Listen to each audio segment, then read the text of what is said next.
Picture this. It's a rainy evening in the year 2045. You walk through your front door, tired from a long day. A pair of glowing blue eyes dart toward you. At first, you think it's your husky, but then its tail wags with mechanical precision. Its ears twitch, and you realize it's not flesh and blood. It's a robotic companion designed to never age, never get sick, and never leave your side.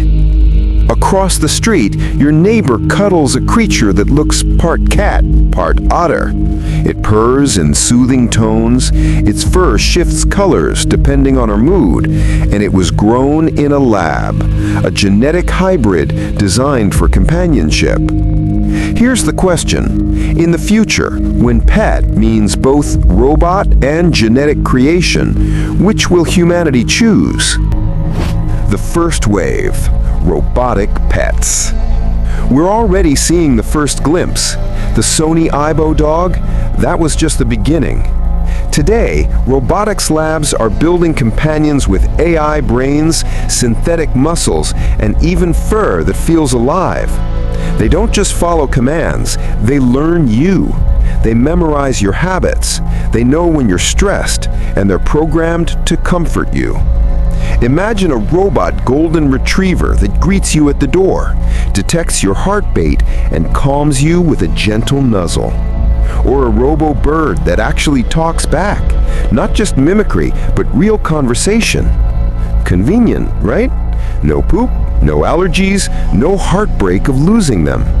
But can a simulation of love ever replace the chaos of real affection? The wild world of genetic hybrids. Now, let's step into the lab. Gene editing tools like CRISPR are unlocking a biological playground. Already we have glow-in-the-dark fish, hypoallergenic cats, even attempts at forever young dogs. Now, scale that up. Imagine ordering a pet that fits your personality like an app. A fox-sized cat that bonds only with you, a parrot that never screams but sings in perfect harmony, or maybe a pocket-sized elephant engineered to live in your apartment. And here's the kicker. These creatures would be alive. They'd grow, play, and maybe even love you back, but they'd also exist because we designed them. Emotional truth versus manufactured love. This is where it gets personal. Why do we love pets? Because they surprise us, because they choose us back.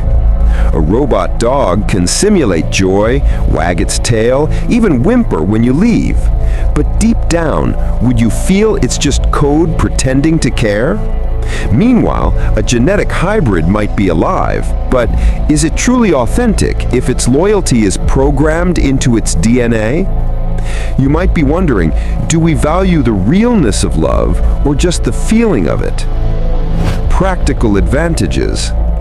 Robotic pets solve real-world problems. No animal waste, no vet bills, no danger to wildlife.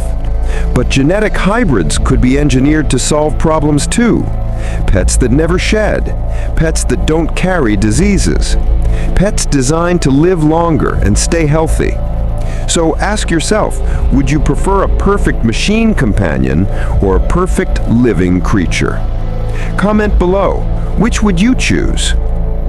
The ethical storm. This is where things get messy. With robots, the danger is emotional. Do we risk training ourselves to bond with machines instead of messy, unpredictable life? Will we start valuing perfect love over real connection? Meanwhile, with hybrids, the danger is moral. Is it okay to create animals that exist solely to serve us? What if they suffer in ways we can't understand? What if they develop more intelligence than we planned? History tells us, whenever humans play with life, there are consequences. And this time, the stakes are our companions. A glimpse of future parks and homes. Close your eyes and imagine walking in a park in 2050. On one bench, a child is playing with a glowing robotic tiger cub, soft and playful, with retractable claws that never scratch. On another, someone is jogging with a genetically designed wolf dog, engineered to be safe and loyal. The lines blur. Which one feels more real? Which one feels more human? And more importantly, how will society see them? Will robo-pet owners be mocked for loving toys? Or will bio-pet owners be accused of playing God? Economics and accessibility. Let's be real, not everyone will get access. Robo-pets could drop in price, mass-produced like smartphones. But genetic hybrids, they might start as status symbols, designer pets costing tens of thousands of dollars. Imagine a future where your pet isn't just your friend, but a signal of wealth or tech savviness. A robo-dragon? Affordable. A lab-grown lion-cub hybrid? That's billionaire territory. The inevitable merge. And then there's the most futuristic path, fusion. A genetically engineered pet enhanced with AI implants, or a robotic body infused with living cells. Imagine uploading your real dog's memories into a robotic body so it lives again after death. It sounds like Black Mirror, but scientists are already working on brain-computer interfaces and synthetic biology. The future might not force us to choose, it might give us both. Cat lovers, admit it, you just pictured a glow-in-the-dark kitten, didn't you? Dog people, don't worry, your robo-labrador will still fetch your slippers. I'd love to hear this. Would you feel guilty owning a pet that never really chose to love you? So, robotic animals or genetic hybrids?